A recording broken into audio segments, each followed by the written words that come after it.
Good evening, ladies and gentlemen. Welcome to Prof. Bosman's inaugural lecture. May I ask you to please rise as we welcome the procession.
Thank you. You may be seated. Thank you, Prof.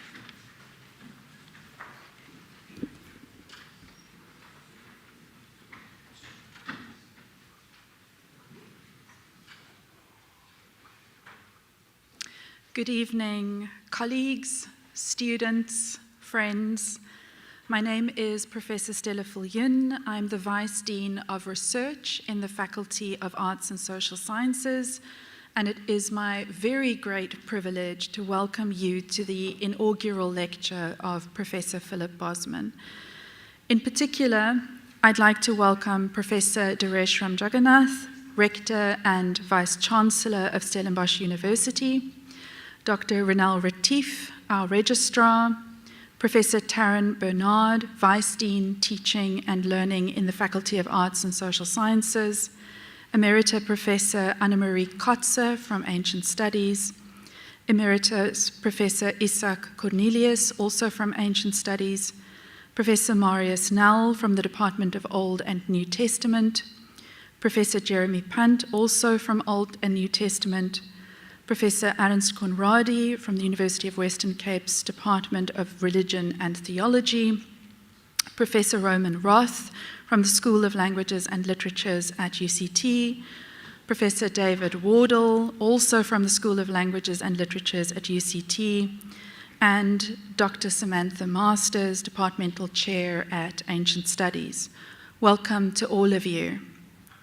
But the real dignitaries this evening are the many friends, family members, colleagues, and students of Professor Bosman that are present here. We are grateful to you for being here, whether online or in person, and for your role in his life and his career.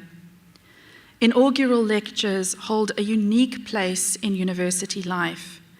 They are both a celebration and a commitment, a celebration of the achievements of the scholar we are honoring, and a commitment to advancing knowledge in ways that shape our institution, our disciplines, and ultimately our society. At Stellenbosch University, inaugural lectures remind us of the intellectual work that binds us together as those trying to name and sometimes even solve problems that plague our time, whilst at the same time marking exams, prepping lectures, coordinating meetings, squabbling with colleagues, listening to students, trying to figure out the implications of AI, managing grants, logging JIRA tickets, etc. Professor Bosman has lamented that significant hurdles remain for classical philology, in spite of it allowing us to, quote, engage with some of the most influential and captivating works of literature ever written, end quote. This is a tension we all face in our broader field. This afternoon's lecture, The Greeks and Us, Ancient Texts in the Academic Quest, promises to remind us of the power of the humanities as a place of historical quest and incessant future-proofing. But first, Professor Annemarie Kotze will briefly introduce him.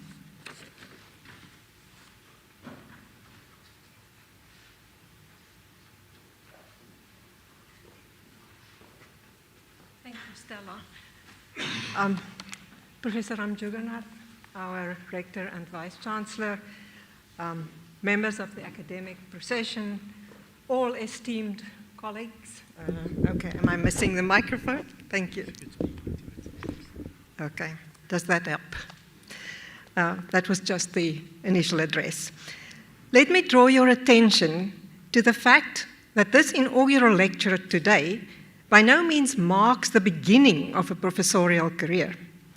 Flip already achieved the status of a full professor at UNISA in 2012, and he's been professor at Stellenbosch University since 2017. Several factors, most notably the onset of COVID, contributed to this, but it makes it all the more special to hear him tonight. But first, the ubiquitous quote from an ancient text. The famous orator Cicero keenly desired an influential historian to write about his illustrious career, lamenting that if this author declined to take up the task, he would have to do so himself, saying, "It will not be escaping you that there are these disadvantages attached to writing in that form. It is necessary to be more modest in writing about oneself when there is something to be praised, and it's necessary to omit anything that deserves criticism." Now, it's a privilege for me to try to do for Flip, on a very small scale, what Lucaeus eventually never did for Cicero. Let me direct your attention to the highlights of Flip's modest self-written bio that you have received. Firstly, I'm sure that a great many of Flip's excellent qualities as a scholar and as a human being derive from his childhood in the beautiful small bushveld town of Groblersdal. Then he went to the University of Pretoria for his undergrad studies and Semitic languages, and thereafter completed his MA and his PhD under the supervision and mentorship of Professors Jan Barkhuizen and Dani Lombard at UNISA and Professor André de Tooy at the University of Pretoria. His exposure to international scholarship at the University of Freiburg in Germany, Utrecht in the Netherlands, early on and then later in Greece and Switzerland, the United Kingdom and Belgium, where he held scholarships, undergirds a career, the international impact of which has been recognized by the prizes for excellence in research that he received from UNISA and by the B-level rating from the NRF that he currently holds. Something not easily attainable for somebody in the field of Greek philology, as his colleagues know. His book, Conscience in Philo and Paul, appeared with the prestigious Moore Siebeck. His steadily growing list of articles is impressive. But that Flip has reached the culmination of recognition in our field is demonstrated by the fact that he is now regularly invited as an expert to contribute to international conferences in his considerable areas of specialization, e.g. the Cynic tradition, Alexander the Great, Lucian of Samosata, Plutarch, and the Emperor Julian. But most importantly in our field, he is now regularly selected by his international peers to write the relevant chapters in the authoritative collected volumes published by the big names, Oxford University Press, Cambridge University Press, Routledge. Further, Flip has established himself as one of the most influential figures in our field in South Africa.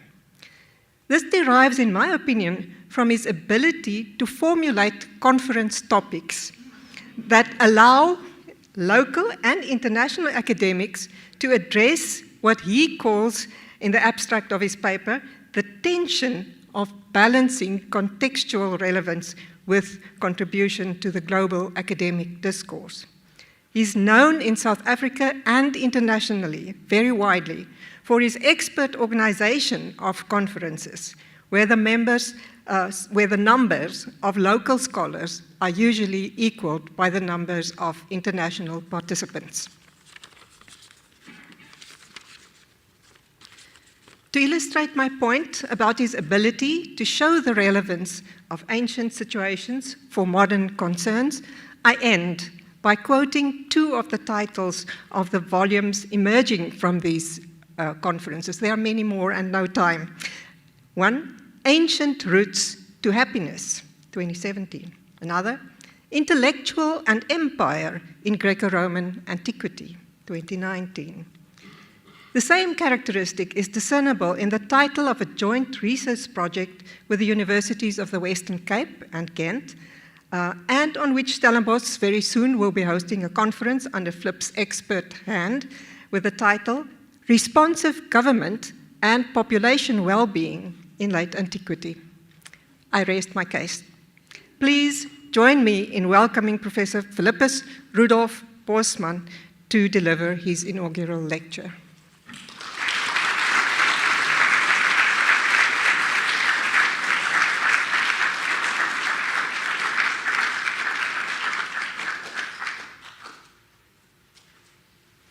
Sure, after this, the expectations must be high.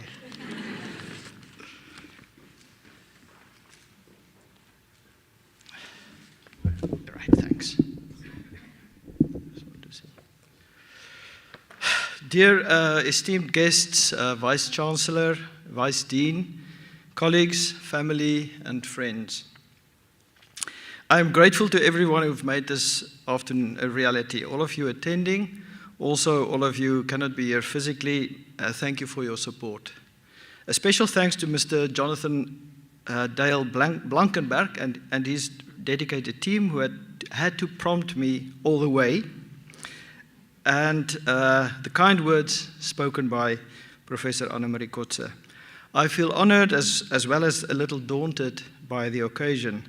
Those of you who know me well would know that I would rather have preferred a dialogue, Socratic or otherwise, but unfortunately convention compels us to this monologue. In his Vita Ambrosii, the late antique biographer Paulinus tells us how the renowned Ambrosius, upon being elected Bishop of Milan in the years 374 AD, hid away with a friend, overwhelmed by the weight of his calling. His case became famous, but he was in fact preceded by St. Martin of Tours and later followed with more demonstratively by the Pope Gregory the Great.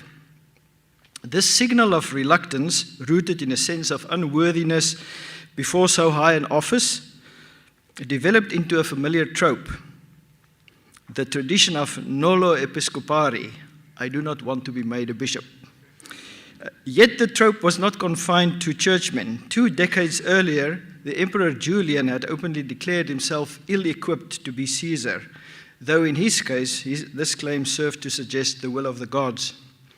I must confess that I too tried to evade this inaugural address, though for a different reason. I already gave one 13 years ago now, in which I said much of what I still believe. The Latin word inauguratio is closely tied to the observation of divine signs, the auspices. I'm relieved to say that on this auspicious occasion, the signs are at least more favorable than they were in 2012. The title of my address back then was The School of Athens, Moments in the History of an Idea,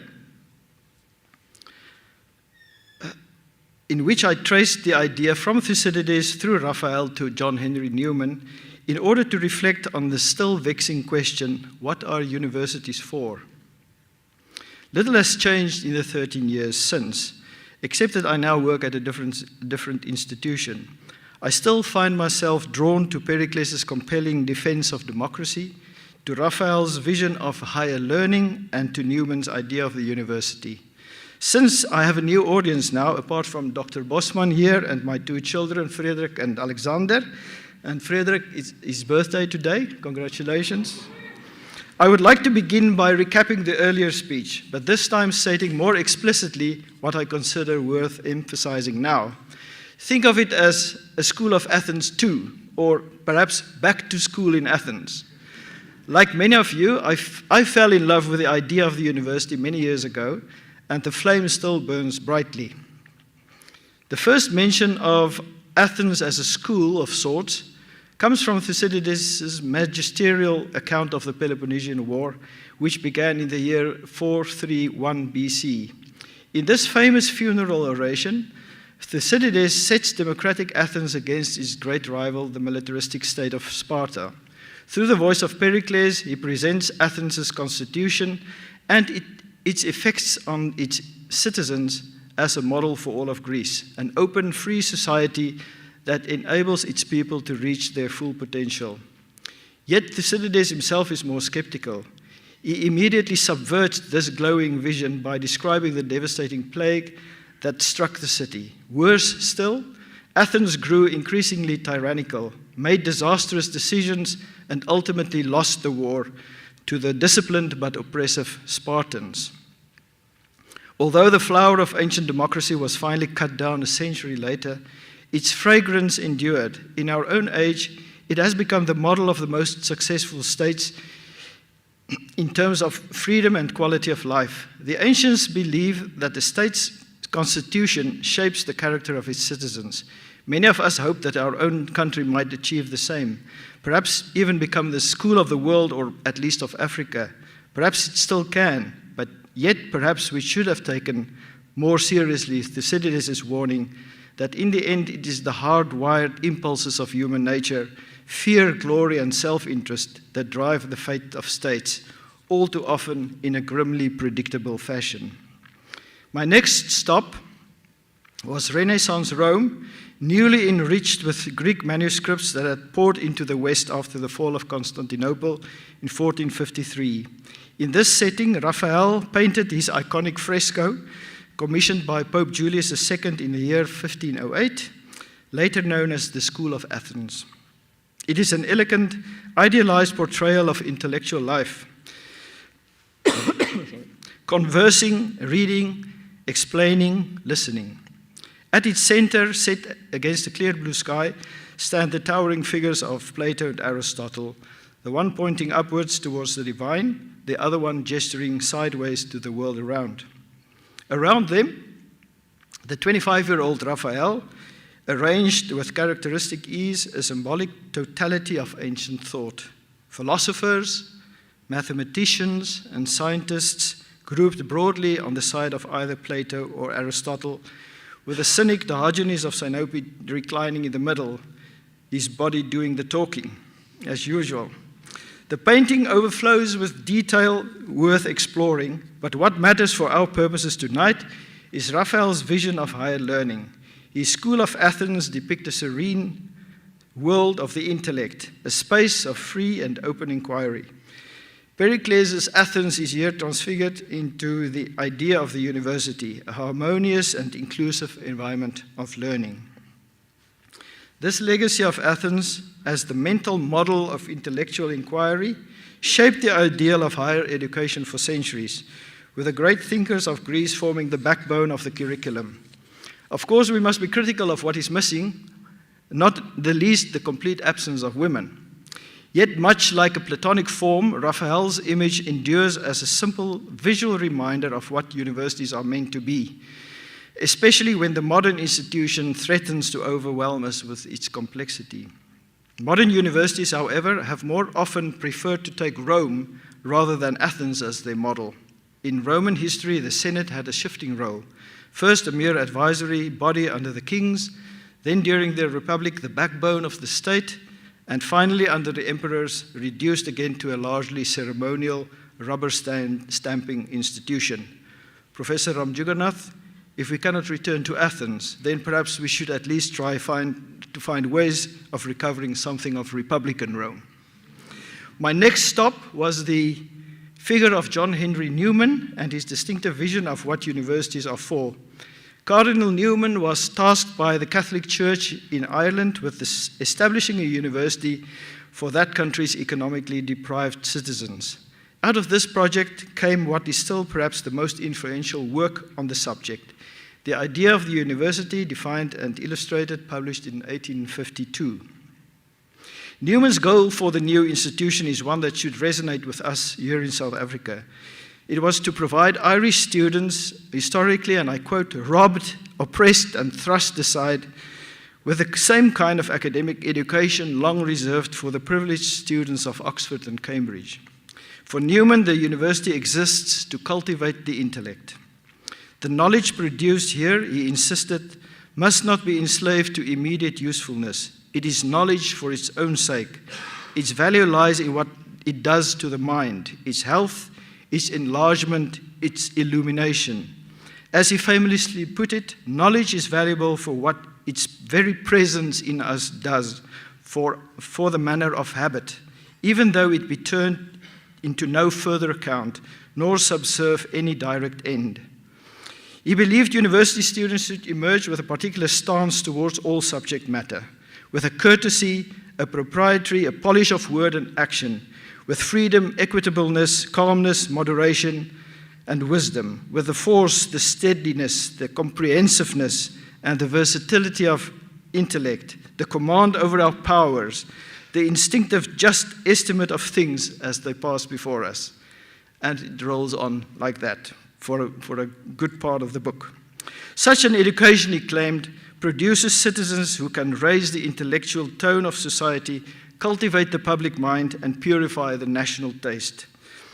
What we very much the same as what we have nowadays and call graduate attributes.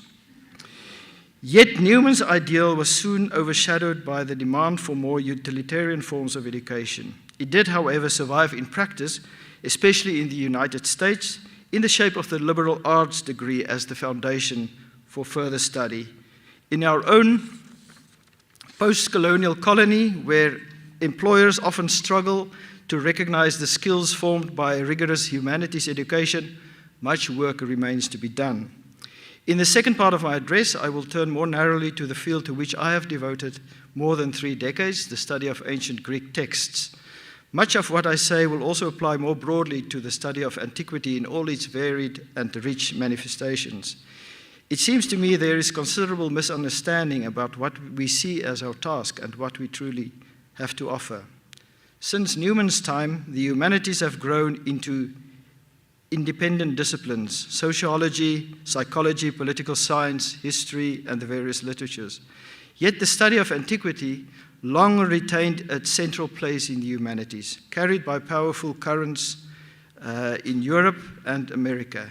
The Second Humanism, the neoclassical movement and the Romantic movement, and the 19th century German program Bildung durch Wissenschaft. By the turn of the 20th century, German scholarship was producing work at an almost industrial scale, what Joachim Latax called overproduction, while other nations looked on in awe and sometimes with bemusement. In this period, Altertumswissenschaft, the scientific study of antiquity, became the queen of the sciences, inspired above all by the positivist ideals of Ulrich von Wilamowitz-Mühlendorf, who famously described its task as to bring to life again by the power of science every facet of the ancient world. By the end of the First World War, this era was finally over, and a more sober, more realistic phase began. Still, the field retained enormous prestige at elite universities, where, as higher education expanded, it often served as a kind of an intellectual gatekeeper. Only those who could master Greek and Latin or the biblical languages were admitted to certain professions, much as mathematics now functions as a threshold discipline in the sciences. What then is my discipline? Classical philology concerns itself with every aspect of texts written in the ancient languages of Greek and Latin. Traditionally, the term referred more narrowly to the scientific work of manuscript study, textual criticism, and the history of language, efforts aimed at establishing a reliable corpus of stable texts. In the 20th century, this work continued, expanding also into epigraphic and newly discovered, often fragmentary texts. The The emphasis, however, shifted increasingly towards historical and cultural contexts enriched by interdisciplinary perspectives, methodologies, and technologies. In the case of Greek philology, the transmitted corpus is vast and still expanding. The digital TLG, Thesaurus Linguae Graecae, even when restricted to pre-medieval Europe, already lists nearly 3,500 authors spanning some 1,500 years, from the Homeric poems of the late 8th century BC through every imaginable form of writing: literary works, historiography, scientific treatises, religious texts, magical chants, private correspondence, and official catalogues. Work on these texts constitutes one of the earliest consciously scientific endeavors, flourishing above all when grammarians and scholars gathered in the world's first center for advanced study, the celebrated Museion, or the Shrine of the Muses in ancient Alexandria. Curiously, Greek philology did not limit itself to a narrower canon of works judged classical or sublime, as the Alexandrian scholars styled them. Instead, with the growth of university enrollments worldwide, scholars of antiquity embraced the challenge envisioned by Wilamowitz Mühlendorf to investigate every last facet of the ancient world. Unlike other humanities disciplines, which focus on a particular domain of culture, philology addresses the whole arc of a civilization, its rise, its flourishing, and its decline. The result has been nothing short of spectacular. The field has become inclusive and even fashionable, welcoming subjects once ignored or dismissed, obscure authors, low-quality texts, papyri of every kind, inscriptions, magic spells, or oracle queries. It has broadened to study the reception of classical motifs, literature, and ideas in later ages, including our own. Philologists now treat the classical corpus as a laboratory for fresh methodologies, recovering the voices of the silenced and the marginalized, writing histories from below, critiquing Lyotard's grand narratives. In this way, a more comprehensive vision of the ancient world continues to be assembled, often producing surprising new insights, even in well-trodden areas, and pushing the philologists beyond mere textuality. Recent work, such as Professor David Reiser's In Telkens Nieuwe Oudheid, captures this ongoing renewal of the field. If David's listening, good evening. The discipline, however, has not been without its challenges. Since I entered it in the early 1990s, classical philology has lived in a near constant state of anxiety.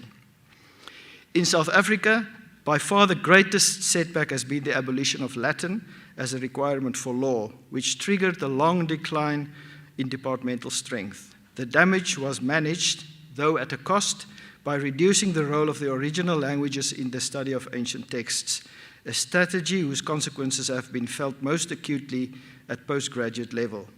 More recently, the discipline has been drawn into the culture wars in the United States and the debates around decolonization. In some quarters, the very existence of the field has been implicated in the colonizing project. This contrasts with the feminist movement, which enriched classical studies by adding perspectives long overlooked. Even more recently, prestigious universities such as Chicago have seen administrators targeting disciplines deemed non-American, a development which, as our own extraordinary professor in Chicago, Clifford Ando, observes, is less a principled stance than a convenient cover for long-standing financial mismanagement. I count myself fortunate to have been exposed to some of the most remarkable and influential texts ever written. The study of classical antiquity has given me all of these within one discipline. Over the years, I have not only taught students grammar, but also read widely in the literature of the ancient Greeks: Homer, Euripides, Thucydides, Plato, Plutarch, to name just some of the best-known voices. And this is not even to mention Paul's letter to the Romans or Matthew's Sermon on the Mount, texts that stand among the pillars of Christianity, which I had the privilege of reading with students just this year. The satisfaction of introducing students to these great works is, in my experience, matched and even surpassed sometimes by the privilege of belonging to a global scholarly community. This community is made up of smaller circles of researchers working on narrower areas of interest, such as, in my case, Alexander studies, Cynic philosophy, Plutarchan studies, and more recently, in late antiquity. Each of these fields has its own body of assumed material, its inner logic, even its own shared vocabulary. There is a certain beauty in the collegiality and the mutual respect, by and large, that bind colleagues together in the common pursuit of knowledge. I've also found this collegial spirit in the conferences I have helped organize over the years on themes that speak both to antiquity and to the concerns of the present world. And Annemarie named them, so I'm not going to do that myself. It has been my experience that genuine scholarly pursuits do not easily align with the managerial language of what academics are supposed to do. I often formulate topics for collaborative research projects, and then the results turned out to be a rather wild miscellany of essays. That is, of course, because good scholars are guided by the material, not by institutional preferences.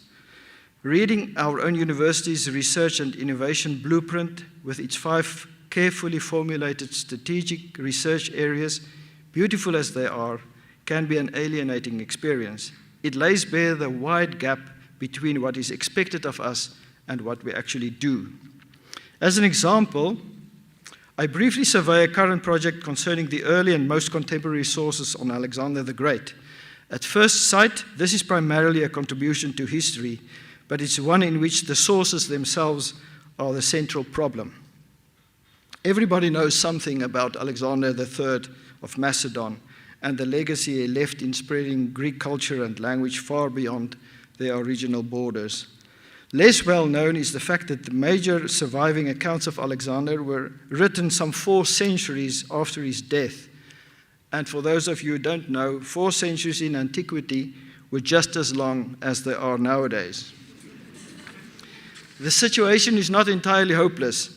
Since ancient historians had the habit of citing or referring to their sources, many of which go back to near contemporary witnesses. Yet it becomes more problematic once we realize that every one of these sources, both the contemporary and the later Roman, had its own peculiarities, its biases and agendas. Over the past 50 years, scholars have devoted immense energy to untangling these. My own invitation into this field came through a certain Onesicritus of Astupalaia, who accompanied Alexander on his campaign. All ancient references to him are gathered in the New Jacobee, the great collection of fragments of the lost historians. The problem his 39 fragments pose is that they tell us almost nothing about Alexander himself. Rather, though quite a bit about the Macedonian encounter with India, a land virtually unknown to the Greeks before.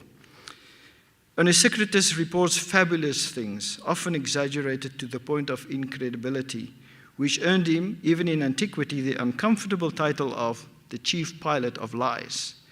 He claimed to be the chief pilot of Alexander's fleet. Despite a lack of tangible evidence, many modern scholars suspect that Onesicritus exerted greater influence on the ancient image of Alexander than the fragments alone suggest. Why is this? Mainly because of being mentioned in a compendium of philosophers' lives as a student of Diogenes the Cynic. In that context, his work on Alexander is compared to Xenophon's earlier Education of Cyrus, a semi-fictional account of the founder of the Persian Empire. Xenophon's work is often described as an early experiment in biography, blending fact and invention to model the ideal ruler. If Onesicritus indeed took Xenophon as his model, this suggests 3 things. First, his purpose was to show how Alexander secured obedience, whether by persuasion or by force. Secondly, he would have been liberal with the truth, willing to subject fact to fiction. And third, he was probably the first to give Alexander's life a continuous birth-to-death shape. If this is so, Alexander, as we know him from Plutarch especially, He is the product of Onesicrates' literary experiment, a grand narrative stitched together under the freedoms and the constraints of a genre still in formation. The case of Onesicrates illustrates well the broader issues that philosophers of history have long raised.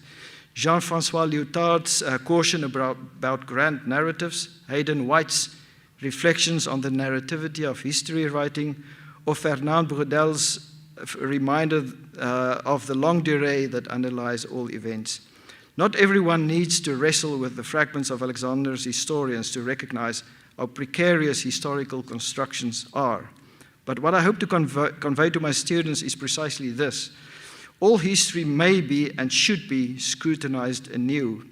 It is essential to cultivate an awareness of the provisionality of the knowledge of the past and of the virtue of withholding judgment. The Alexander example shows, I think, that our knowledge of the past is always precarious, whether we deal with the narratives of antiquity or with the contingent stories that shape our present. The cultivated mind should engage the world differently from the blindly engaged one, and that includes learning to be suspicious of one's own biases. My second example I wish to highlight is a review of the ancient philosophical school known as the Cynics. Many will have heard of this colorful sect, and especially its most notorious representative, Diogenes of Sinope, the one in the middle of Raphael's painting. Fewer, however, realize that the Cynics developed what can fairly be called the first form of systematic social criticism. Their method rested on a disarmingly simple measure: what in human life is mere convention and what accords with nature. By exposing the absurdities of custom and habit, they claim to improve society, tearing down practices blindly accepted to be rebuilt on firmer, more rational foundations. Their chosen weapons were humor, parody, and ridicule, and they targeted the foolishness of everybody, the powerful as much as the powerless. Yet they also broke with tradition in a remarkable way. They opened up the pursuit of wisdom, once reserved for the educated elite, to those without the means for formal instruction. Their shortcut to philosophy was simply to live it. The catch was that the shortcut was anything but easy. It was steep, grueling, and attainable only by a few. But for those few, the regard was nothing less than the blissful happiness of grasping the way of the world. Over the years, I have written on many aspects of ancient cynicism, their ideals of simplicity and self-sufficiency, which resonate strikingly in our own age of environmental pressure and rampant consumerism, and the strange way in which they contributed paradoxically to the social model of the partnership marriage and the nuclear family. Taken as a whole, the cynic perspective serves as a caution to us academics, never to grow too comfortable in what George Bernard Shaw, through his character Alfred P. Doolittle, famously called middle-class morality. But unlike the self-sufficient cynic, modern academics must live with vast compromises. Our livelihoods are sustained first by students, some of whom see themselves as our customers and therefore are always right, or more accurately, by their parents, who regard education as an investment that ought to yield returns. More seriously still, our funding depends on the arcane calculations of university finances, which in turn answer to governments, which themselves are accountable to the taxpayer. Small wonder then that vision and mission statements routinely proclaim that the university exists for the benefit of society. I've spoken at length about the history of our discipline at the university, but what about the future? This is perhaps not the occasion to outline strategies to improve our offerings, attracting more students or demonstrating sustainability in the face of the next financial crisis. On this occasion, I wish only to make one central plea for closer interdisciplinary collaboration. I am convinced that our discipline has much to offer, not only to our own faculty, but also to neighboring faculties. Within the arts and social sciences, the intellectual legacy of ancient Greece intersects with philosophy, political science, history, literature, medicine, religion, and theology. Beyond our faculty, the languages of the ancient Mediterranean continue to shape the terminologies of many sciences, especially in the natural and life sciences. Beyond teaching foundational knowledge, we are uniquely positioned to situate knowledge production in a historical context. Currently, however, financial models and budgeting tools, rigidly structured around activity-based costing, erect barriers at the mere suggestion of cross-disciplinary collaboration. Heavy workloads within departments further dampen enthusiasm for such initiatives. In my experience, meaningful collaboration between disciplines will require impetus from above the departmental level. I conclude. Over the course of this address, I have stressed the long arc of classical studies, from Thucydides and the precarious fragments of Alexander's historians to the bold social critiques of the ancient cynics, and through the Renaissance and more recent visions of learning in Raphael and John Henry Newman. I have reflected on the discipline of classical philology, its vast corpus, its rigorous methods, and its enduring capacity to illuminate the human condition. I've shared the satisfaction of teaching, the joy of scholarly collegiality, and the challenges of pursuing deep knowledge within the constraints of a modern university. What emerges from this journey is a single guiding insight. The cultivated mind approaches the world with curiosity, rigor, and the reservation of premature judgment. It recognizes the provisional nature of knowledge, the fragility of historical understanding, and the necessity of questioning both inherited narratives and contemporary assumptions. Looking forward, I see a future for our discipline not in isolation, but in connection, through collaboration with other fields, by highlighting the historical and intellectual roots of contemporary knowledge, and by equipping our students with skills and perspectives they cannot gain anywhere else. Antiquity is not merely interesting or the beginning of everything. It is a laboratory for thought and a mirror for our own world. In a world crowded with information, the scrutiny of ancient texts, the careful reading of history, and the cultivation of reason and judgment remain irreplaceable. I thank you.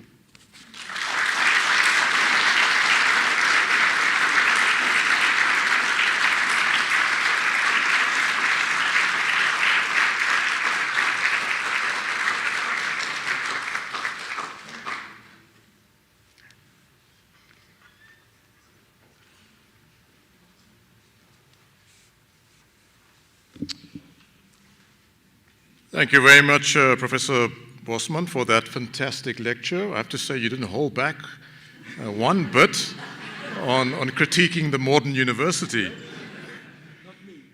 Good evening to the Bosman family and friends, leadership of the Faculty of Arts and Social Sciences, to university leadership that's present, colleagues, ladies and gentlemen. It is an absolute privilege and pleasure to be with you this evening and to be part of and share in this inaugural lecture, which is effectively the long-awaited formal introduction of Professor Bosman, academic scholarship and research interests to the academic community at Stellenbosch University and to our community at large. As has been mentioned a bit earlier, the inaugural lecture is typically a rite of passage event within a university and marks the recognition of a colleague that has been promoted or appointed and enters the ranks of full professor at the institution. In the case of Professor Bosman, it's in recognition of his appointment as professor as far long back as 2017. This event affords the opportunity to the inaugural lecturer to share with us their innovative ideas, their discoveries, their deep insights with regards to their discipline focus and their academic scholarship and interest. In the case of the lecture tonight, Professor Bosman has shared insights on Greek philology. So thank you, Prof. Bosman, for your lecture on the Greeks and us, ancient texts in the academic quest. Thank you for that deeply engaging and thought-provoking lecture. Prof. Bosman's lecture presents a thoughtful reflection on the evolving place of classical philology, especially ancient Greek studies, within modern higher education. He acknowledges the discipline's rich intellectual heritage, but also its growing marginalization in a perceived corporatization of the academic environment and of the university. Using the metaphor of the School of Athens, of the holistic intellectual development with the kind of present-day pressures, including ideological scrutiny and shifting national priorities. He notes the decline of classics in South Africa, and he mentioned that this has happened especially after Latin was dropped from legal studies, and he also highlights efforts to adapt that, such as broader interdisciplinary programs. Despite the ongoing challenges and the misunderstandings about the field, I have to say that he hopefully remains optimistic, showing how classical studies can still contribute meaningfully to the humanities. His current research, ranging from Alexander the Great to late antiquity governance, demonstrate the continued relevance of ancient perspectives to contemporary academic discourse. Now, one of the indicators of a good inaugural lecture is the ability of the professor to share deep and complex disciplinary knowledge in a manner that is both understandable and thought-provoking to the general audience, but also clearly articulates the novelty and the complexity of the work to disciplinary experts. Now, this is always an incredibly difficult balancing act, and I have to say you've done that impeccably well. A mere engineer like myself was able to really get to grips with the message that you were trying to get across. This is the art of a true professor. So congratulations, Professor Bosman, on your body of research and your work on Greek philology. We are proud of your work and your achievements. Keep up the fantastic work in helping us to understand and improve on the relevance of ancient perspectives to contemporary academic discourse. Thank you very much. And colleagues, in symbolism of him having entered the ranks of full professor at Stellenbosch University, it is my great pleasure to hand over to him the scroll. Thank you so much.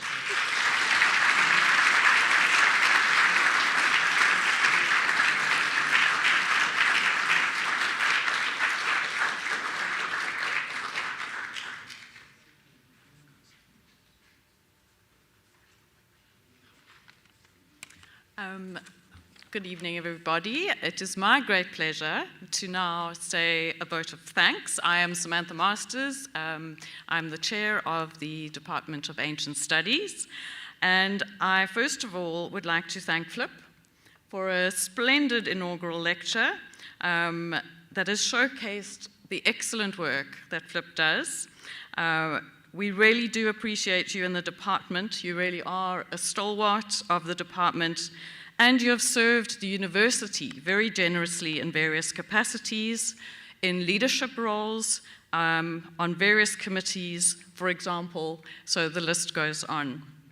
Of course, today, in particular, we acknowledge your significant academic contributions to ancient studies in South Africa, specifically classics, as well as internationally. And I think you've heard a lot about this already. They finally pinned you down to do the inaugural lecture. But thank you. You are the most important person at this event. And yeah, I want to thank you first. I'd then also like to offer thanks on behalf of the department to the organizers of this wonderful event, which continues hereafter with some delicious snacks and drinks. I would like to thank the new Rector and Vice-Chancellor for being here this evening. It is a great honor to have you present. I would also like to say thank you to the two Vice-Deans for your participation in this wonderful event. And then, of course, colleagues from our own department, students from our department, colleagues from other universities, from other faculties, theology department, faculty as well. And yes, friends of the department as well. But my final thanks, and perhaps also the most important thanks, are to Flip's family. I would like to acknowledge his wonderful wife, Linda, who is a renowned and accomplished academic in her own right. And I'd like to acknowledge his 4 children, Charlotte, Frederick, Rudolph, and Alexander. 2 of the boys are here tonight, and happy birthday. Academia knows no boundaries, and we know that it is can sometimes be a difficult family balance. And to the children, you have 2 parents who are academics. So I'd like to thank you for sharing Flip with us and your wonderful support of each other. It delights me when I ask Louise or somebody in the department, where's Flip? We have a meeting. And they say, oh, he's doing the school run. So a very balanced human being, academic. And yes, I'd like to thank you, Flip, for making such an impact on the university and the field. So I now invite everybody to join Flip and the rest of us outside for refreshments. Thank you for coming.